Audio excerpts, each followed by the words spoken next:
मित्रांनो, आज बकासूरच्या दावणीमध्ये एक नवीन खरेदी वादळ आलं आहे. पण हे वादळ नेमकं आदतमधलं आहे की दुस्सामधलं? खरेदी कोणी केली आहे आणि हे वादळ मैदानात काय कमाल करणार?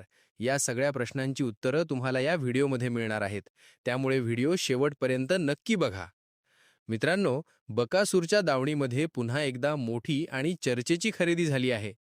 महाराज नंतर आता वादळ नावाचा एक नंदी बकासूरच्या गोठ्यात दाखल झाला आहे.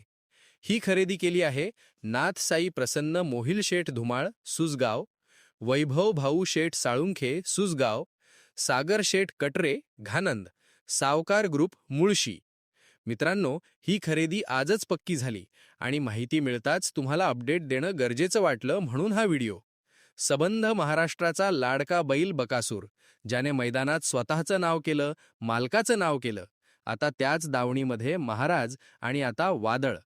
महाराजने हळूहळू मैदानात आपली ओळख तयार केली आणि आता वादळ नावाचाच नंदी आला म्हटल्यावर नावासारखंच मैदानात वादळ करेल का, याकडे सगळ्यांचं लक्ष लागलं आहे. मित्रांनो, बकासूरच्या दावणीमध्ये जितके चांगले नंदी येतात तितकीच मैदानाची मजा वाढते आणि रसिकांना बघायला खूप आवडतं. आता बघूया वादळ काय कमाल करतो, मैदानात कधी उतरतो आणि बकासूर महाराज वादळ यांची जोडी काय इतिहास घडवते.